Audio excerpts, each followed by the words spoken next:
केंद्रों को बेचने के। शिमला में उपायुक्त कार्यालय के बाहर सीटू का धरना प्रदर्शन। केंद्र सरकार पर आम जनता विरोधी निर्णयों का लगाया आरोप। बोले मिनी आंगनबाड़ी कार्यकर्ताओं को 6 महीने से नहीं मिला वेतन, मांगे न मानी तो किसान आंदोलन की तरह बड़े आंदोलन की दी चेतावनी।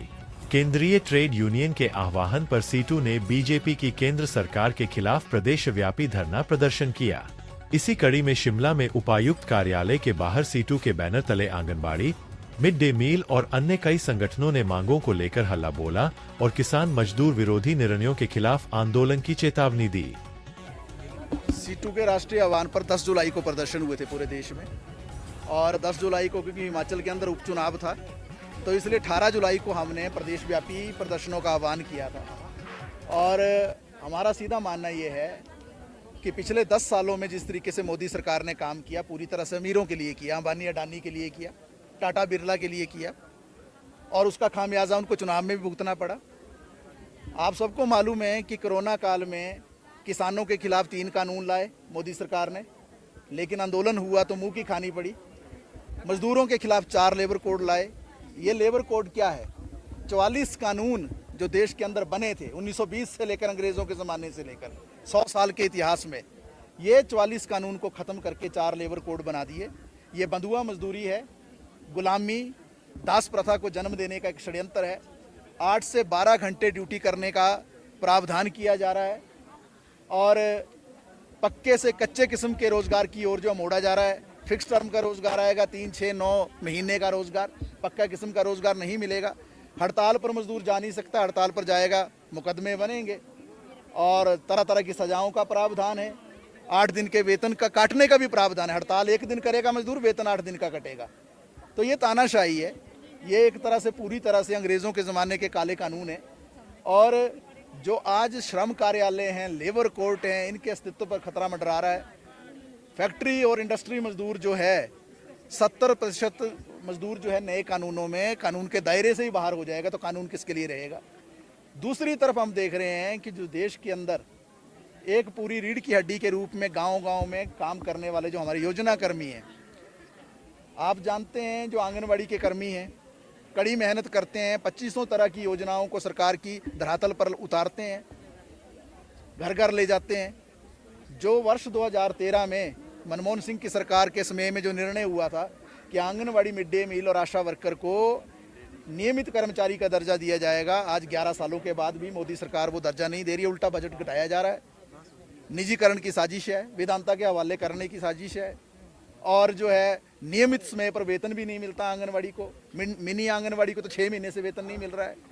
और दूसरी तरफ हम ये भी देख रहे हैं कि जो मिड डे मील की योजना का ही नाम बदल दिया, पीएम पोषण योजना कर दी, और उसमें डीबीटी की बात हो रही है, पैक्ड फूड की बात हो रही है, छटनी की बात हो रही है।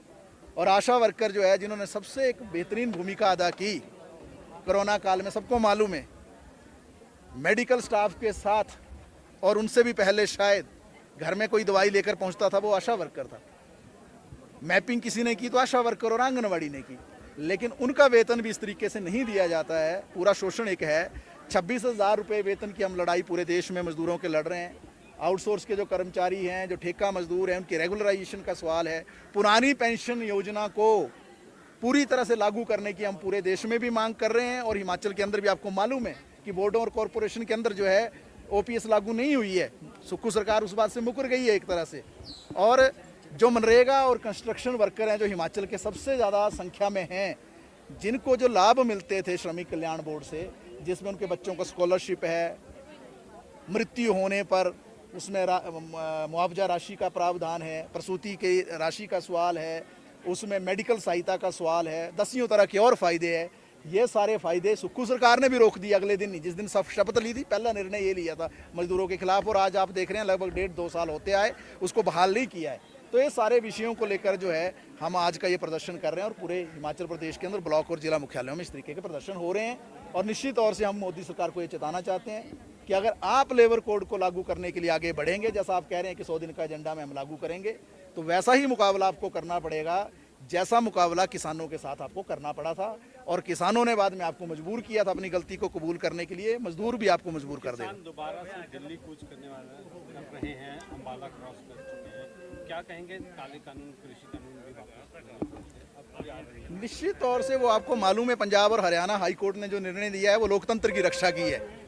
तानाशाही को एक तमाचा मारा कोर्ट ने साफ कर दिया ये सड़कें आपकी नहीं है, सरकारों की, ये जनता की हैं। अगर जनता अपने मांग को लेकर अगर लोकसभा के बाहर ना जा पाए, संसद के बाहर ना जा पाए, विधानसभा के बाहर ना जा पाए, तो जो राम मनोहर लोहिया कहते थे एक समय में कि अगर सड़कें वीरान हो जाएंगी तो संसद आवारा हो जाएगी, तो वो तो बिल्कुल निश्चित तौर से उस तरीके से देखने में आ रहा था 10 साल में कि किस तरीके से दबाया जा रहा था, कीलें गाड़ी जा रही थी, बैरिकेड खड़े किए जा रहे थे।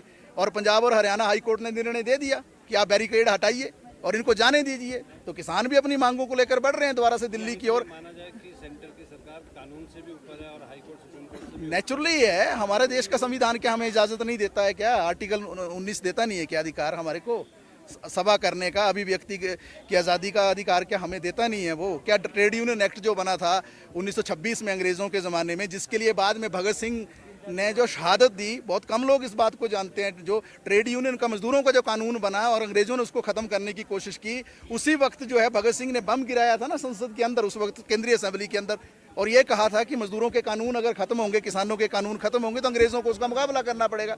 तो निश्चित तौर से जो पंजाब हरियाणा हाई कोर्ट ने निर्णय दिया काबिल तारीफ़ है, और किसान वहाँ उस अपने मुद्दों को लेकर बढ़ रहे हैं, और मजदूर जैसे आज हम मजदूरों की तरफ से जो CITU के बैनर तले पूरे देश में लड़ाई लड़ रहे हैं, मजदूर किसान अपनी एकता बनाकर दोबारा से जो है मोदी सरकार की घेराबंदी करेंगे। हमारा एक ही मकसद है कि अमीरों के साथ जो ये सरकार खड़ी है पिछले 10 साल से, इसको ये बताना है कि ये देश की जनता ज़्यादा गरीब है, और इनके कानूनों से अगर आप छेड़खानी करेंगे तो निश्चित तौर से आपको मजदूरों और किसानों से आक्रोश का जो है उसका सामना करना पड़ेगा।